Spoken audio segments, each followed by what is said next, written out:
Hello, Alex here for StepByStepMusic.com, your resource for learning and understanding music, how to play it, how to think about it. And you know what I'm thinking? I'm thinking today is a good day for a music lesson, so let's do that. If you know your major, arpeggio, chord shape, and you're feeling a little bit like a one-trick pony, like you only know one thing, well, that's okay. It's because you only know that one shape. So today we are going to bust into the minor chord arpeggio shape for bass and for guitar, and all of the important highlights that come along with it.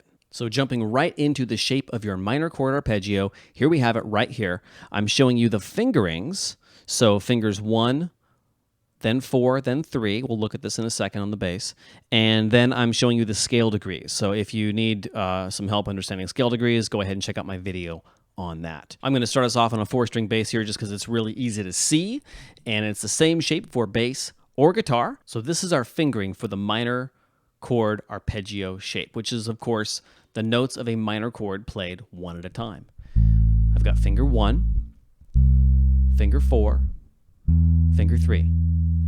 Again, 1, 4, and 3. Now, to understand where this shape comes from, I have the major and minor scale here. Of course, we're going to be focusing on the minor scale in this case. And what the minor chord arpeggio is simply the first and third and fifth notes of the natural minor scale pulled out and played one at a time. And again, if you play all of those notes, if you play that shape, then you are playing the notes of a minor chord. So if you need help with the minor scale pattern, I have a video on that as well. So I can think about this pattern in a couple of different ways. I can think about this as the fingerings, and I will include this PDF document in the description, so you can download it if you want to. So I've got the fingerings, where I'm thinking about while I'm playing finger 1, playing finger 4, playing finger 3. Ultimately, I want to, once I get comfortable with that, I want to understand the scale degrees that go along with it, so that as I move forward in my musical studies and in my eternal pursuit of understanding music, they will have more meaning to me. So again, fingerings 1, 4, and 3, or scale degrees 1, flat 3, and 5. And this is very important. I am calling it flat 3. And so that third, that's where this differs from the major arpeggio, so from a major chord. So we have 1, 3, and 5 here in a major chord. We have 1, and that flat third, that third is being flatted. Well, we're not going to reach that note here. We're actually going to reach that same note here. And so we call this a flat 3 and then a 5. So it is the first, third, and fifth notes of the minor scale. But when we talk about the scale degrees, we're going to call that a flat 3, just so it's always consistent. We have a standard unit of measurement in music, and that is the major scale. So a 3 is always compared to the major scale, and if we want to make that a minor chord, we'll call that a flat 3. And of course, it sounds exactly the same on the guitar. Here I have my fingerings, starting on my 5th fret, my A in this case, to play an A minor chord. I have finger 1, finger 4, finger 3, and of course that is the first, third, and fifth notes of my minor scale, or my 1, my flat 3, and my 5. Now that we know the pattern, and we know why it's there, we know where it comes from the minor scale, I want to talk about where this works on the instrument and how we use it. Where this works on bass is basically everywhere, as long as you are tuned in fourth. So on a 4-string bass, that's your standard tuning, E, A, D, and G. If you have a drop D or some other kind of tuning, the pattern breaks. So as long as you have standard tuning on the bass, this works everywhere. What does that mean? That means that if this is an A minor scale, starting on A, I could start on any note, and it is that note's minor scale. Let's go to a random note. Let's go to, this is a G. Look at that, way up the neck, playing a G. So this is a G. That makes us a G minor, arpeggio. G minor arpeggio. So I got G minor. Let's play it here. This is D minor. That note's a D. This pattern works everywhere on the bass. Very similar on the guitar, except that we are not tuned in fourths uniformly, meaning that I still have my E, A, D, and G strings from here to here. over the B string. You'll hear me say this 1,000 times. It's a different distance. Your patterns don't work, the patterns that we learn. So we're going to learn these patterns, then we learn exceptions to them. I have my A minor. I could go to, I don't know, an E here. Here's an E. That's an E minor. Let's go to A up here.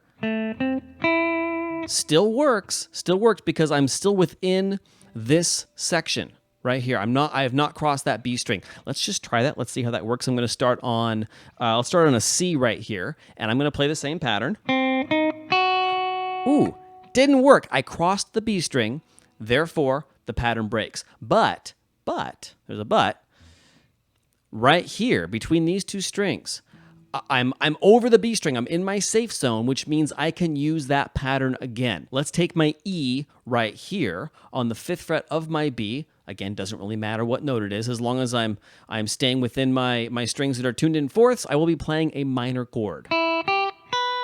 In this case, it's an E minor chord. Let's go back to where we started on A, except a couple of octaves higher. Here is my A on the B string.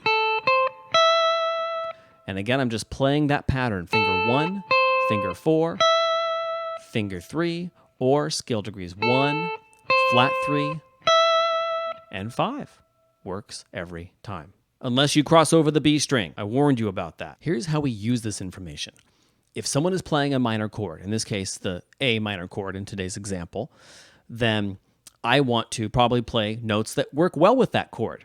And the notes of that chord are called chord tones. So if someone's playing an A minor chord, they're playing the distribution of notes consisting of the first and the third and the fifth notes of the minor scale, or 1, flat 3, and 5. And if they're playing those notes, and I don't want to go out on a limb, I just want to play notes that are really safe for right now.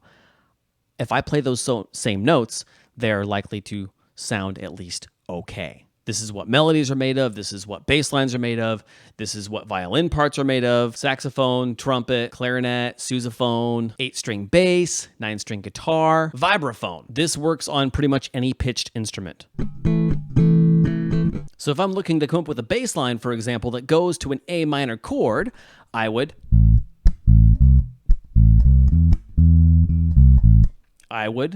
start off by choosing chord tones, by using this shape to fall into the chord, to live in the chord, and play notes that are likely to sound not too bad. It's almost like cheating.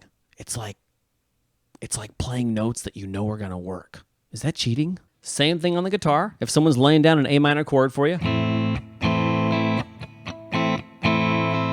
and you want to play along to that, and you want to choose some good notes, I'll take it way up top here this time. I'm going to take my my A on the 10th fret of my B string, and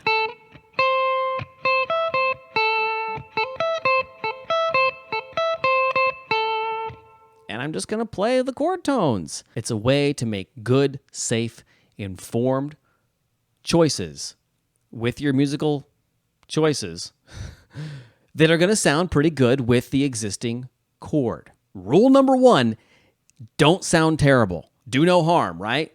Do no musical harm. Play chord tones, and you're going to be living in a much safer space, musically speaking. That is your lesson on the minor chord arpeggio shape for bass and guitar for today. Wow, what a mouthful.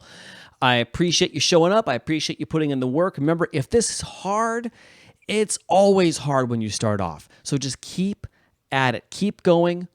Thirst for understanding. Be patient with yourself. Take it one day at a time. Every day we're looking for small musical wins.